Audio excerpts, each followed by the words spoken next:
آج ہماری گفتگو کا عنوان اسلام میں مسجد کی اہمیت، عظمت اور مساجد سے متعلق مسلمانوں کی ذمہ داریاں ہیں۔ نحمده ونصلي على رسوله الكريم اما بعد فاعوذ بالله من الشيطان الرجيم بسم الله الرحمن الرحيم ومن اظلم ممن منع مساجد الله ان يذكر فيها اسمه وسعى في خرابها۔ مسجدیں روئے زمین پر اللہ تعالیٰ کا گھر ہیں اور سب سے مبارک مقام بھی۔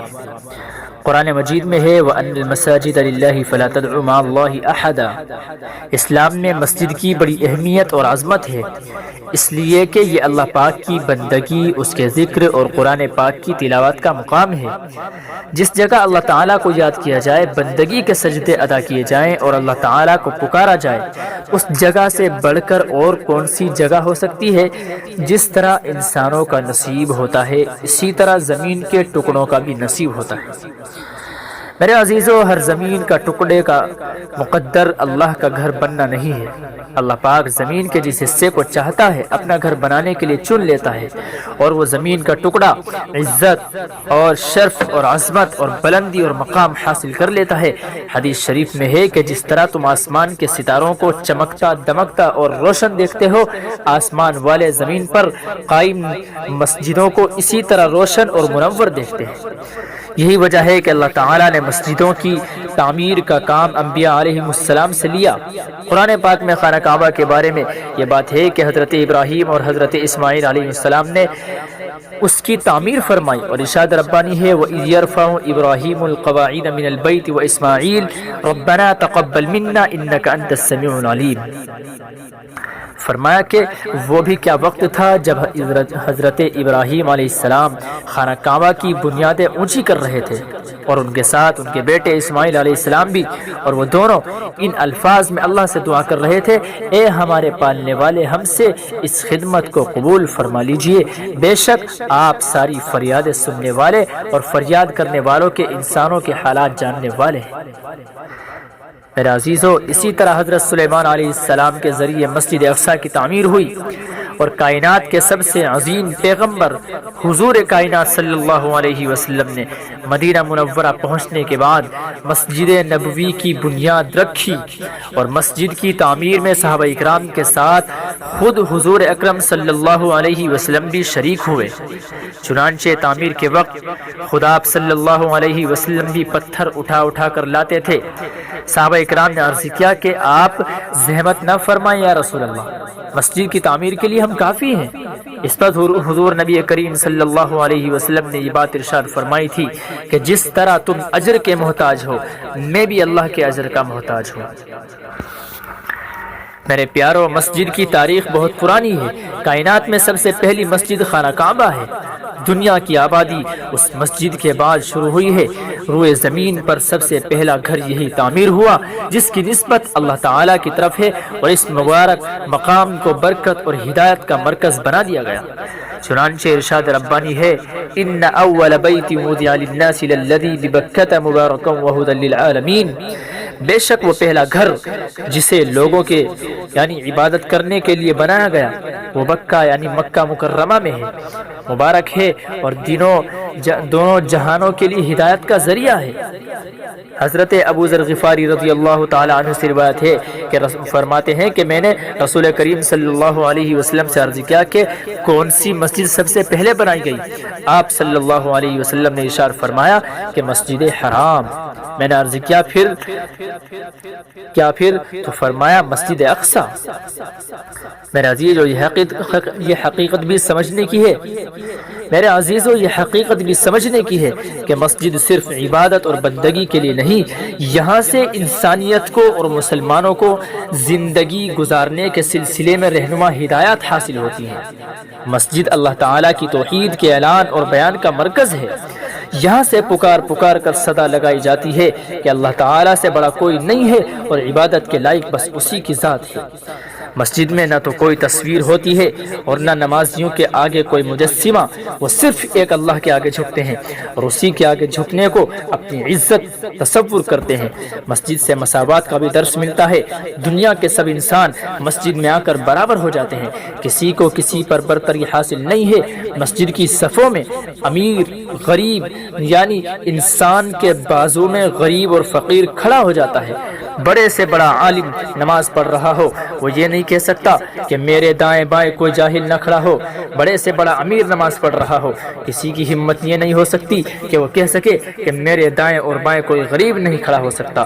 مسجد میں آنے کے بعد سارے فرق مٹ جاتے ہیں، تمام فرق ختم ہو جاتے ہیں، اور دنیا کو یہ درس ملتا ہے کہ مسجد اسلام کی اس تعلیم کا عملی نمونہ ہے کہ کسی عربی کو کسی عجمی پر، کسی عجمی کو کسی عربی پر، کسی کالے کو گورے پر اور گورے کو کالے پر، لمبے کو چھوٹے پر اور موٹے کو پتلے پر کوئی فضیلت اور برتری حاصل نہیں ہے۔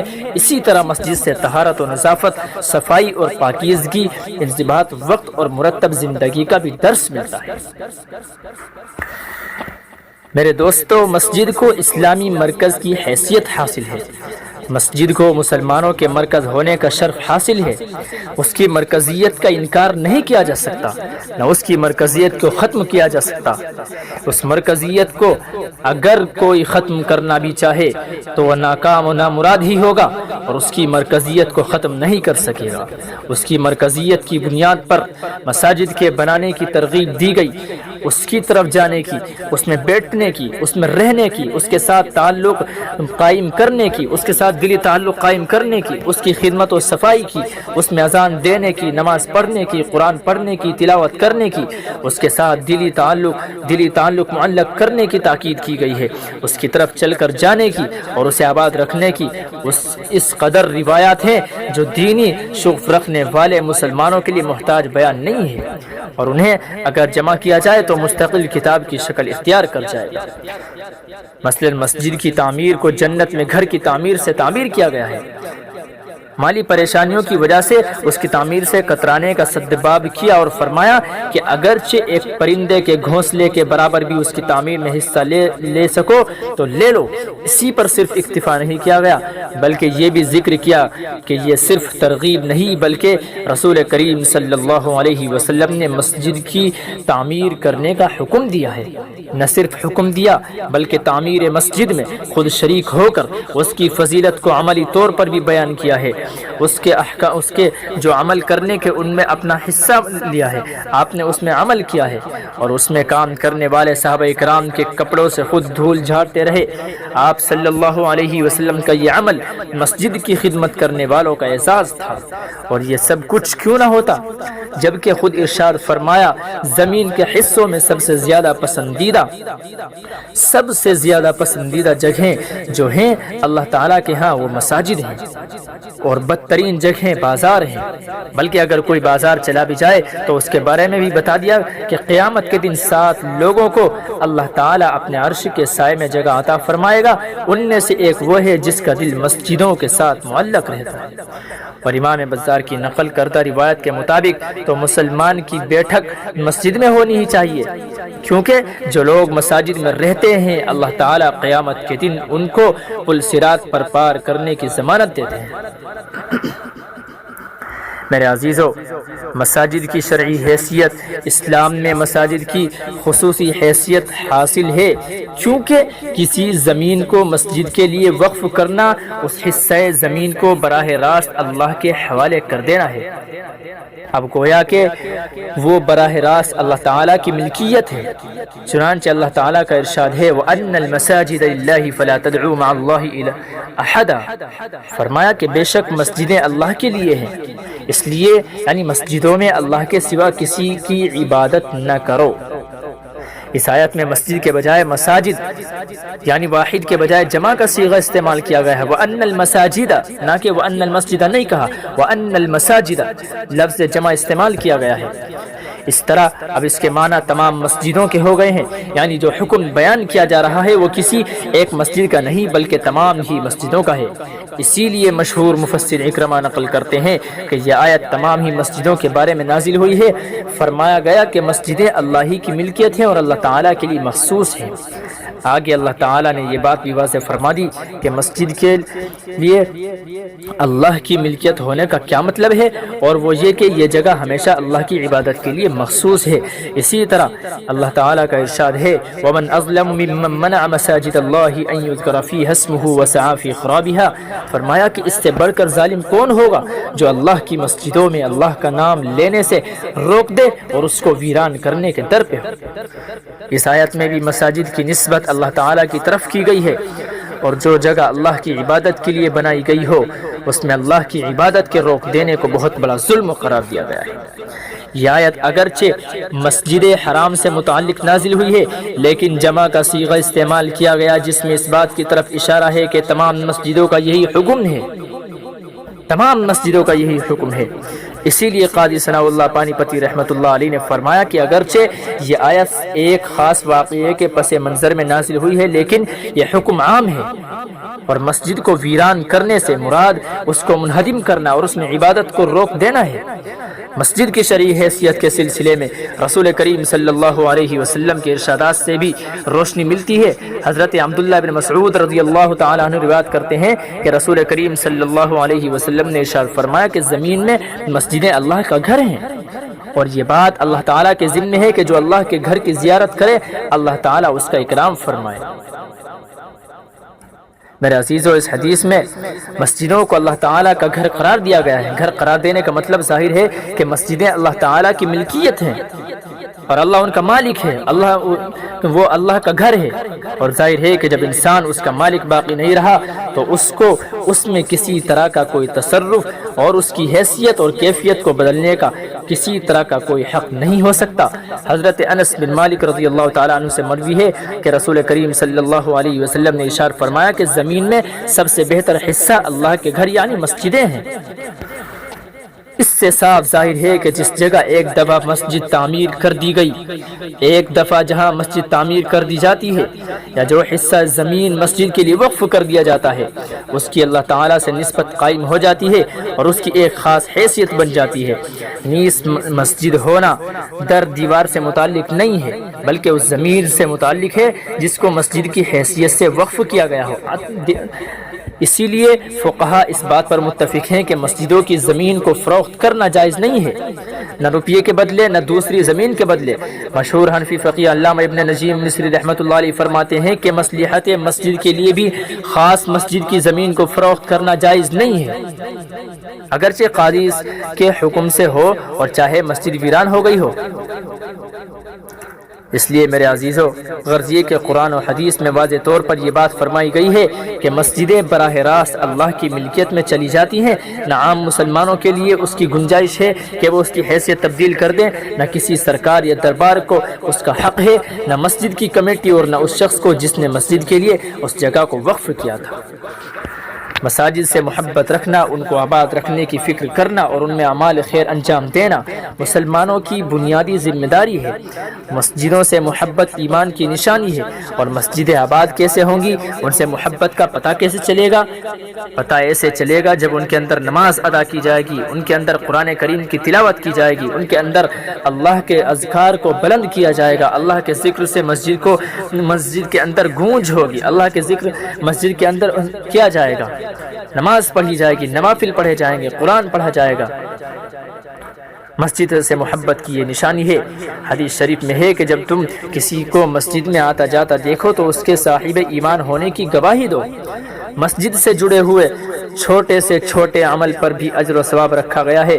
چنانچہ فرمان نبوی ہے کہ میری امت کے اعمال میرے سامنے پیش کیے گئے تو میں نے یہ دیکھا کہ میری امت کے کسی فرد نے مسجد سے تنکا اٹھا کر باہر ڈال دیا، اس کا اجر بھی اس کے نامہ اعمال میں لکھ دیا گیا۔ مسجد کی تعمیر میں حصہ لینے پر بھی بڑا اجر و ثواب رکھا گیا ہے۔ موجودہ دور میں مسلمانوں پر لازم ہے کہ وہ مسجدوں سے اپنے تعلق کو مضبوط کریں ان کو زیادہ سے زیادہ آباد کرنے کی فکر کریں۔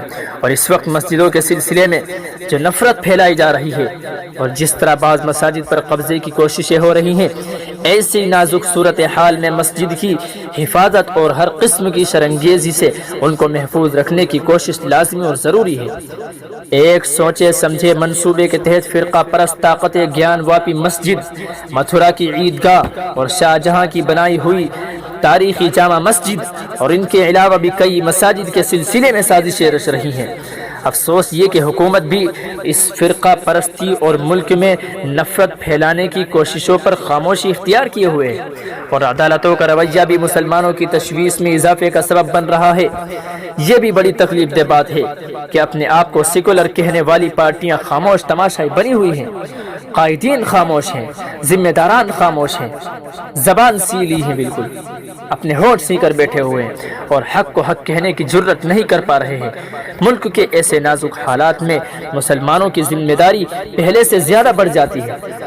انہیں چاہیے کہ وہ اپنے قائدین اور علماء کرام کی رہنمائی میں مساجد کے تحفظ کو یقینی بنانے کے لیے کوشاں ہو جائیں، اور قائدین کو چاہیے کہ پوری جد و جہد کے ساتھ مساجد کی حفاظت کریں۔